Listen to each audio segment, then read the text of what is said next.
नमस्कार दोस्तों, RPF sub inspector के बाद अब बारी है आरपीएफ कांस्टेबल की। हालांकि अभी तक ऑफिशियल एग्जाम डेट अनाउंस नहीं हुई है, लेकिन अब शेड्यूल उसी का है और बहुत जल्द इसकी एग्जाम डेट आपको देखने को मिलने वाली है। ग्रुप डी का नोटिफिकेशन देखने को मिलने वाला है और जनवरी में पूरी उम्मीद है कि इसके एग्जाम स्टार्ट हो जाएंगे। तो आज कई सारी चीजों पे बात करते हैं और अभी आरपीएफ सब इंस्पेक्टर के एग्जाम पैटर्न से आपको क्या सीखना चाहिए, पूरा हमने एक चार्ट बनाया है कि किन किन टॉपिक से ज्यादातर क्वेश्चंस आए हैं, आरपीएफ कांस्टेबल का लास्ट ईयर कट ऑफ क्या गया था, प्रोसेस क्या है, सारी चीजों को समझते हैं और सबसे इंपॉर्टेंट कि आपको अब पढ़ाई करने का तरीका क्या रखना चाहिए, इन चीजों पर आते हैं। तो देखिए, आपको यह पता ही होगा कि पहले आपका सीबीटी है, फिर इसके बाद फिजिकल है, उसके बाद डॉक्यूमेंट वेरिफिकेशन है। ये एक अनऑफिशियल एक आप कह सकते हैं एग्जाम कैलेंडर जारी हुआ था और जो ऑफिशियल एग्जाम कैलेंडर आया था और ये जो कैलेंडर है दोनों एकदम सेम निकले, बाद में कोई अंतर नहीं निकला। और इसके अकॉर्डिंग कांस्टेबल्स की जो एग्जाम्स होनी है वो 8 जनवरी से शुरू हो जाएगी, है ना।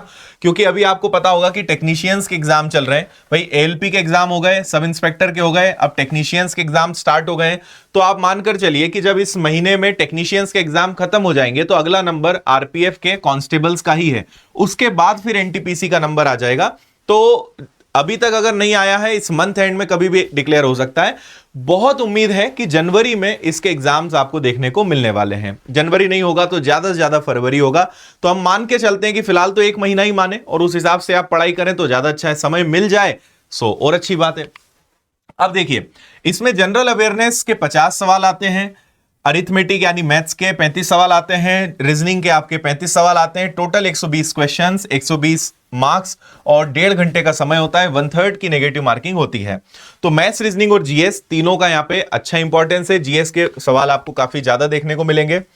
अब सबसे पहले बात करते हैं कि अभी जो आरपीएफ एसआई हुआ, मैं बात कर रहा हूं अभी लेटेस्ट जो आरपीएफ एसआई जिसकी आंसर की भी जारी हो गई है, तो 2024 का भी जो आरपीएफ एसआई हुआ है, मैं आपको उसका ट्रेंड बताता हूं कि इसका ट्रेंड क्या रहा, इसमें कौन कौन से चैप्टर्स के प्रश्न आए। बहुत काम की चीज है, बहुत मेहनत करके टीम ने इस पूरे को आपके लिए एक निचोड़ निकाला है और आपके कई घंटे बचेंगे एनालिसिस के। देखिए, आप अभी देखोगे तो लगभग ये सारी शिफ्ट का एक एवरेज है, किसी में एक सवाल ज्यादा एक कम। तो हमने एक ओवरऑल एवरेज निकाला है कि अगर मैथ्स की बात करें तो मैथ्स में नंबर सिस्टम से और सिंप्लीफिकेशन से सबसे ज्यादा सवाल देखने को मिले।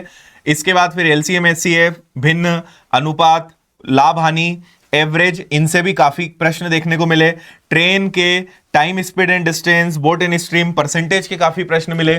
Partnership, mixture, mensuration, 2D 3D, simple interest, compound interest, DI, age, time and work, geometry. तो एल्जेब्रा, ट्रिग्नोमेट्री, मतलब बाकी जो एडवांस मैथ्स है वो यहां थोड़ा सा कम रहा। अरिथमेटिक का वेटेज ज्यादा रहा, तो आप इसको आराम से वीडियो को रोक के भी आप इसको देख सकते हो। फिर रीजनिंग पे आते हैं। ऐसे रीजनिंग में sitting arrangement, classification, letters numbers के, इसके अलावा direction, blood relation, coding decoding के काफी सारे सवाल आपको देखने को मिलेंगे, है ना। इसके बाद नंबर सीरीज हो गया, सिलोलिज्म हो गया, फिगर सीरीज हो गया, analogy, mathematical operation, mix series के काफी सवाल हैं, रैंकिंग के काफी सवाल हैं, लेटर सीरीज के काफी सवाल हैं, अल्फाबेट न्यूमेरिकल के काफी सवाल हैं। तो ये सारे चैप्टर्स आपके रीजनिंग के हैं। और जनरल अवेयरनेस की बात करें तो यहां पे हर सब्जेक्ट का आप अच्छे से देख सकते हो। करंट अफेयर्स के सबसे ज्यादा प्रश्न रहेंगे, लेकिन आप याद रखना कि इसके अंदर टोटल 50 प्रश्न हैं और इन 50 प्रश्नों में 1 2 3 4 5 6 7 8 9 सब्जेक्ट पढ़ोगे तब 50 नंबर कवर होंगे, ये बात ध्यान रखना। और अभी आपको लाइटर नोट पे बता रहा हूं कि मैथ्स और रीजनिंग 2 सब्जेक्ट पढ़ोगे तो 70 क्वेश्चन कवर होंगे और जीएस में 9 सब्जेक्ट पढ़ोगे तो 50 नंबर कवर होंगे। यहीं पे आपको समझ लेना है कि सिलेक्शन में मार्क्स खींचने कहां हैं, है ना। क्योंकि जीएस में आप कितना भी पढ़ेंगे हमेशा उसका कुछ ना कुछ बच ही जाएगा। तो हिस्ट्री से 7 से 8 सवाल आए हैं, पॉलिटी से 7 से 8 सवाल हैं, ज्योग्राफी से लगभग उतने ही सवाल, इकोनॉमिक्स से थोड़े से कम 4 से 6 सवाल, साइंस के 5 से 7 सवाल। अब साइंस में भी बायो, फिजिक्स और केमिस्ट्री है। स्पोर्ट्स का स्टैटिक पार्ट 1 से 2 सवाल, आर्ट्स एंड कल्चर के 2 से 4 सवाल, मिसलिनियस के 2 से 4 सवाल। ये आपके जीएस का ट्रेंड रहा है और काफी उम्मीद है कि अभी जो कांस्टेबल का एग्जाम होगा आरपीएफ का, उसमें भी लगभग यही ट्रेंड रहेगा। और सारी बात एक जैसी है कि आपको पढ़ना सब कुछ है। अगर आप सोचेंगे कि कुछ थोड़ा बहुत पढ़ के हम चले जाएं, तो ऐसा नहीं, पढ़ना सब पड़ेगा, क्योंकि किस शिफ्ट में किस चैप्टर से ज्यादा प्रश्न आ जाए या किसी शिफ्ट में नहीं आए लेकिन अगली शिफ्ट में आ गए, सो आपको हर चीज के लिए प्रिपेयर्ड रहना पड़ेगा। बाकी आरपीएफ के अभी इस ट्रेंड से आपको समझ में आ गया, और लगभग यही ट्रेंड पहले भी फॉलो हुआ है। तो अच्छी बात यह है कि कुछ एकदम नया या ऐसा कुछ खतरनाक जैसा नहीं आया है, नॉर्मल। अगर आपने अच्छे से पढ़ा है, बेसिक सब चीजों को अच्छे से सीखा है, तो आपसे आराम से प्रश्न बनेंगे, कोई घबराने वाली बात नहीं है। इसके बाद फिर आपका फिजिकल होना है। इसकी सारी जानकारी हम पहले भी डिस्कस कर चुके हैं, और मेरा इसमें आपको यह भी सजेशन रहेगा कि जब आपका रिटर्न एग्जाम हो जाए तो आप थोड़ा सा फिजिकल पे काम चालू कर दीजिएगा, क्योंकि एसआई में काम आना है आपको। अगर आप जीडी इस बार का देने जा रहे हो एसएससी का, तो उसमें काम आपको आगे पढ़ना है, या फिर कांस्टेबल है, तो हल्का फुल्का फिजिकल पे आप 1-2 एग्जाम देने के बाद जब आपको लगे तो 1 घंटा आप इसके लिए निकालना शुरू करें, ताकि आप इसके लिए भी तैयार रहें। एंड टाइम पे जब बच्चे तैयार करते हैं तो 1 महीना या 1.5 महीना तब बहुत मुश्किल होता है। कम से कम फिजिकल के लिए 2-3 महीने का मार्जिन लेकर चलें, ताकि कभी कभी बॉडी पेन है, मसल्स पेन है, कई सारी चीजें होती है, उनसे रिकवरी में भी टाइम लग जाता है। तो 2 से 3 महीने फिजिकल के लिए आपको एक मार्जिन लेकर चलना चाहिए। चलिए, आपको लास्ट ईयर का कट ऑफ भी दिखा देता हूं कि पिछले साल का कांस्टेबल का कट ऑफ क्या रहा है, यानी पिछले एग्जाम का। तो अगर हम बात करते हैं, यहां पर पूरा रीजन वाइज है ना, एसआर है, एसडब्ल्यूआर है, सेंट्रल रीजन है, वेस्टर्न रीजन है। तो आप यहां पे इसको आप आराम से रोक कर पढ़ लीजिएगा कि मेल का कहां पर रहा है, फीमेल का क्या क्या रहा है, कैटेगरी वाइज क्या रहा है। लेकिन अगर यूआर की बात करें तो टोटल 83 कट ऑफ गया है, और लड़कियों में बात करते हैं तो 57 का कट ऑफ रहा है। लेकिन अगर दूसरे जोन में देखें तो 89 भी गया है, 87 भी गया है, यहां 61 भी गया है, और 53 भी गया है। सो डिपेंड करता है कहां पे कितनी पोस्ट है, फिर डिपेंड करता है कि पेपर का लेवल क्या है। तो बहुत सारी चीजें हैं जिससे ये डिसाइड होता है। बाकी आप इसको देखकर थोड़ा समझ सकते हैं। और मेरा तो ये मानना है कि अगर आप 120 मार्क्स का हमारा पेपर है, तो आपकी कोशिश लगभग यही होनी चाहिए कि आप अपने आप को 80 से 90 के स्लैब में तो लेकर आए, तो आप हर हाल में सेफ रहेंगे। हालांकि बहुत बड़ा टारगेट भी ये कई लोगों के लिए हो सकता है, क्योंकि आप जब टेस्ट लगा रहे होंगे तो थोड़े से नंबर कम आ रहे होंगे।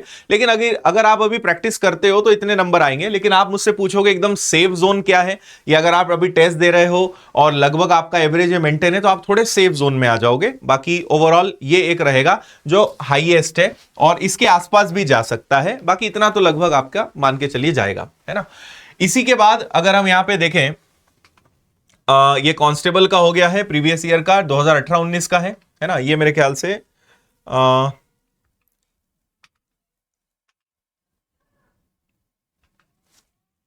अच्छा, ये बाकी ग्रुप्स का है, ठीक है। मैं वही सोच रहा था। टोटल एक ए हो गया है, बी हो गया है, सी हो गया है, डी है, ई है और एफ है, ठीक है।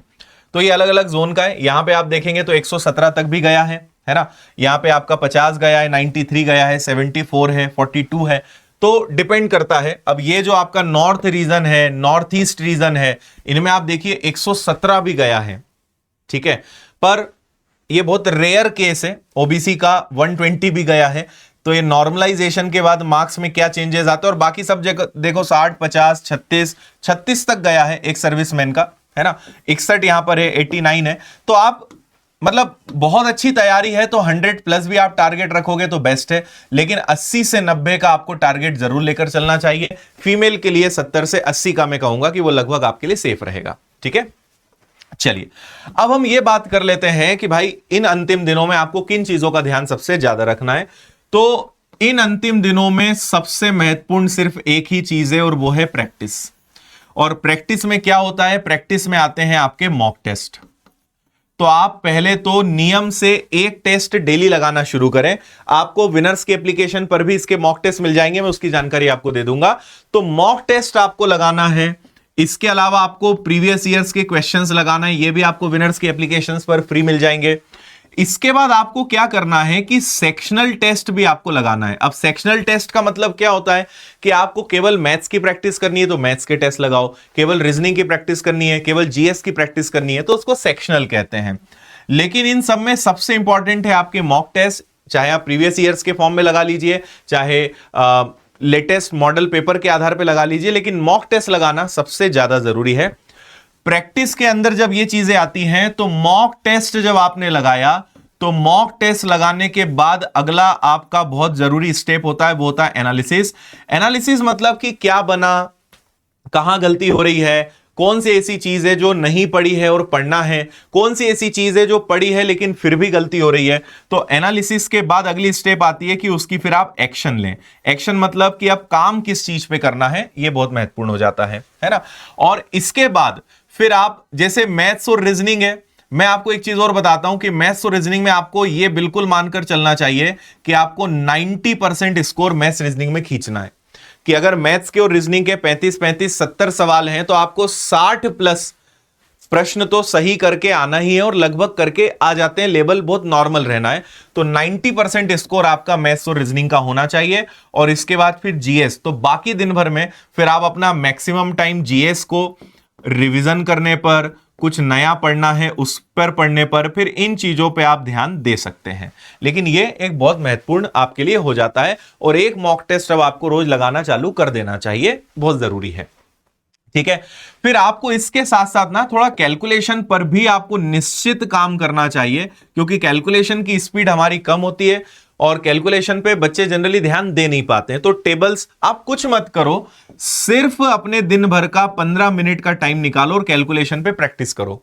तो सिंप्लीफिकेशन के नॉर्मल क्वेश्चंस हो गए, पहाड़े वर्ग घन वाले क्वेश्चंस हो गए, तो इनकी यूं ही प्रैक्टिस करो। नहीं है तो इनको बस ऐसे ही रिवाइज करो, और खासकर इसको ऐसे समय पे रखो जब आपको नींद आती हो, है ना। जैसे फ्री में दोपहर का टाइम है, आप उसमें ये वाला सिस्टम रखो, तो आप देखेंगे कि इसमें बोरिंग कुछ नहीं होता ना, बस आपको याद करना है, रिवाइज करना है।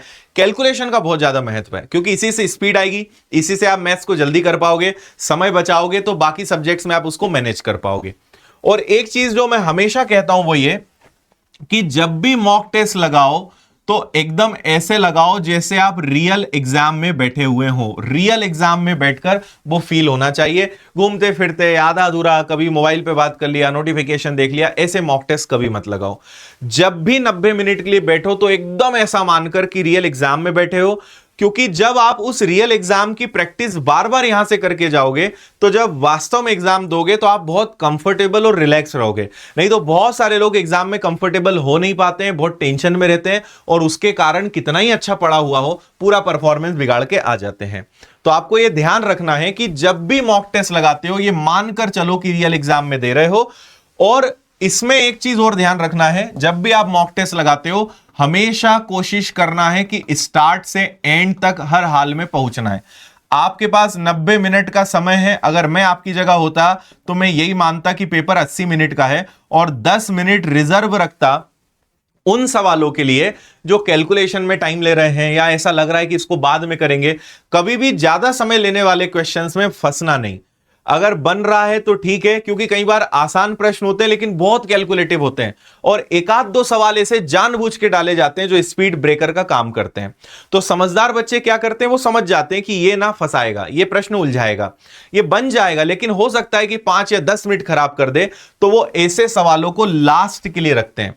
तो पहले एक राउंड आपका वो चलना चाहिए कि पहले तो वो सारे कर लो जो अपने से बन रहे हैं, फिर आखिरी का 10 मिनट या 15 मिनट जो आपकी स्पीड और प्रैक्टिस पर डिपेंड करता है, रिजर्व टाइम रखिए उन सवालों के लिए कि हाँ यार अब जो नहीं बना है उसको समझ लेते हैं। तो ये एक आपका बफर टाइम या एक स्पेयर टाइम जरूर होना चाहिए, और 80 मिनट सफिशिएंट है, क्योंकि मैथ्स में समय लगता है, रीजनिंग में इतना टाइम लगता नहीं है, और जीएस में तो कोई टाइम वाला काम नहीं। पता है तो ठीक, नहीं पता है तो कोई दिक्कत नहीं है। अगली चीज, तुक्का मारने का ना बहुत प्रयास नहीं करना है, क्योंकि 1/3 नेगेटिव मार्किंग बहुत ज्यादा होती है। अभी रिसेंट में जो बच्चों की हमने आंसर की और रिस्पॉन्स शीट देखी है, कई लोगों ने बहुत रिस्क लेकर और खूब तुक्के मारे हैं, और आखिर में उसको उसका गंभीर परिणाम भी भुगतना पड़ेगा। 1/3 नेगेटिव मार्किंग मायने रखती है कि अगर 3 सवाल गलत हुए तो आपका एक जो बेचारा सही था वो भी कुर्बानी दे जाएगा। इसलिए तुक्का नहीं मारना है, थोड़ा बहुत रिस्क जहां पे लगे कि हाँ यार मतलब उम्मीद है कि ये हो सकता है तो। नहीं तो कई लोग की आदत क्या होती है कि अगर 120 सवाल हैं, 80 या 90 सवाल बने, अब वो 30 पूरा तुक्का मार के आते हैं। वो सोचते हैं करके तो पूरा आएंगे हम। तो आपने अगर 30 सवाल गलत करके आए तो आपके 10 और कटे तो आप 80, मतलब अगर कट ऑफ 82 गया और आपके 80 नंबर आए तो आप आउट हो गए। और अगर 90 करके एक आध दो या 2-4 तुक्के मारते तो अगर 85 तक भी आते तो आपका सिलेक्शन हो जाता। तो कई लोग ये एक ऐसी मूर्खता करते हैं कि सब करके आते हैं और इतना ज्यादा तुक्का मारते हैं कि जितने सही में कट ऑफ निकल सकता था उससे भी वो नीचे आ जाते हैं। है ना। फिर नॉर्मलाइजेशन में पता नहीं क्या हो जाए, आपके मार्क्स बढ़ जाएं या कम हो जाए, इसलिए। और नॉर्मलाइजेशन का फॉर्मूला भी एक्यूरेसी से कनेक्टेड है, यानी आपने ज्यादा तुक्के मारे तो आपके नॉर्मलाइजेशन उतना ही ज्यादा नेगेटिव भी जाता है, और अगर आपकी एक्यूरेसी अच्छी है तो नॉर्मलाइजेशन पॉजिटिव में काम करता है, तो नॉर्मलाइजेशन का असर भी पड़ता है तुक्का मारने पर, इसलिए इसका भी थोड़ा सा ध्यान रखिएगा, ठीक है। बाकी ज्यादा से ज्यादा अपना समय जो है, आपका दिन का 80% जो समय है, जितने भी घंटे आप पढ़ रहे हो उसका 80% निकाल लेना, ये प्रैक्टिस पे जाना चाहिए। और 20% जो आपका समय है वो आप कुछ रिवाइज करते रहो, कुछ आप सिलेबस में कवर करते रहो, कुछ आप पढ़ते रहो, उस पे जाना चाहिए। लेकिन 80% समय आपका मैक्सिमम जो है वो किस पे जाना चाहिए, प्रैक्टिस पे जाना चाहिए। टेस्ट लगाइए, ऑब्जेक्टिव्स लगाइए, पुराने पेपर सॉल्व करिए।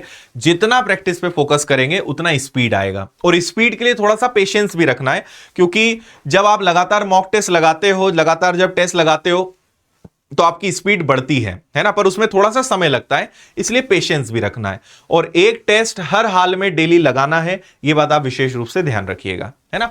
और पेपर के पहले अपने आप को इतना कंफर्टेबल कर लो, इतना अच्छे से सारी चीजों को प्रैक्टिस में ले आओ कि जब आप रियल पेपर में बैठो तो आपको किसी भी प्रकार की घबराहट ना हो। उम्मीद है कि आप ये सब चीजों को अगर फॉलो करते हैं तो बहुत अच्छे से आप चीजों को कवर कर पाएंगे। और एक बार जब एग्जाम डेट अनाउंस हो जाए तो नया पढ़ने, अभी तो आप फिर भी कुछ नया पढ़ सकते हो, कुछ पुराना छूटा उसको कवर कर लो, लेकिन जब एग्जाम डेट अनाउंस हो जाए तो फिर आपको पुरानी चीजों को ही मजबूत करना है, नया पढ़ने से बचना है। जब एग्जाम डेट अनाउंस होगी तो उसके बाद मैं अलग से वीडियो बना के आपको और अच्छे से गाइड कर दूंगा कि अब आपको क्या करना है और क्या नहीं करना है। फिलहाल आप इतनी चीजों का ध्यान रखें, इतनी चीजों को मजबूती के साथ करें। और हर सब्जेक्ट की कुछ, हम कहते हैं कि भाई कुछ आत्माएं होती हैं, जैसे मैथ्स में रेशो और परसेंटेज जितना मजबूत होगा उतने बाकी चैप्टर्स अच्छे से बनेंगे। तो रेशो परसेंटेज को मजबूत करो, CI, SI, time and distance, time and work, mixture allegation, profit and loss, ये सब चैप्टर अपने आप अच्छे हो जाएंगे। तो जड़ को मजबूत करो, जड़ मजबूत होगी, पेड़ अपने आप बड़ा होगा, मजबूत होगा। तो जड़ अगर कमजोर है तो फिर दिक्कत है। तो मैथ्स में 2 चैप्टर्स आपके बहुत महत्वपूर्ण है। ऐसे हर चैप्टर्स की, हर सब्जेक्ट की अपनी एक आइडेंटिटी है, जो आपको समय समय पे हमने पहले भी गाइड करा है, उसको मजबूत करिए। लेटेस्ट ट्रेंड आपको बता दिया है, पिछला कट ऑफ आपको बता दिया है, प्रोसीजर आपको मैंने बता दी है, तो इन चीजों का आप पालन करें। इसके अलावा अगर आपके कोई प्रश्न ऐसे रह गए हैं तो आप मुझे कमेंट कर दीजिएगा, अगले वीडियो में उन सब का ध्यान रखते हुए मैं एक और वीडियो बना के आपको गाइड कर दूंगा। फिलहाल इन चीजों को आप फॉलो करिए, ओके। अच्छा, अभी हमने आरपीएफ कांस्टेबल की विनर्स की एप्लीकेशन पे 149 में 25 टेस्ट लॉन्च कर दिए हैं। ये आप सबको लगाना चाहिए क्योंकि लेटेस्ट और शानदार पैटर्न पर बेस्ड है, ये सब लोग लगाओ इसको, ठीक है। इसके अलावा आरपीएफ कांस्टेबल के 45 टेस्ट अलग हैं जो 149 में हैं। फिर रेलवे का पूरा बैच भी उपलब्ध है। अगर आप 2025 को टारगेट करना चाहते हो एकदम जीरो लेवल से, तो आप फाउंडेशन बैचेस ज्वाइन कर सकते हो। इंदौर आकर पढ़ना है तो आप ऑफलाइन भी पढ़ सकते हो। मेरा मैथ्स का भी कोर्स अलग से उपलब्ध है, रीजनिंग का हमारा कोर्स उपलब्ध है, पूरी किताबें हैं रेलवे के लिए, मैथ्स, रीजनिंग, जीएस, साइंस, भूगोल, मतलब हर विषय की बहुत अच्छी अच्छी किताबें हैं जो आप घर बैठे बुला सकते हो। कोई भी कोर्स लेना है, विनर्स इंस्टीट्यूट ऐप, कोई भी किताब लेनी है तो विनर्स पब्लिकेशंस ऐप, इसके माध्यम से आप ऑर्डर कर सकते हैं। कैसा लगा ये वीडियो जरूर बताइएगा, क्योंकि अगर आप लास्ट तक पहुंचे हैं तो जरूर आप सीरियस कैंडिडेट हैं। तो कमेंट करके मुझे बताइएगा कैसा लगा आज का सेशन, और अगर आपके कोई प्रश्न है तो वो जरूर कमेंट करिए। अगले वीडियो में उन प्रश्नों के साथ हम बहुत सारी बातें करेंगे और आपको गाइड करने का पूरा प्रयास करूंगा। All the best. और कोई अपडेट आता है मैं आप तक पहुंचाऊंगा। थैंक यू, जय हिंद।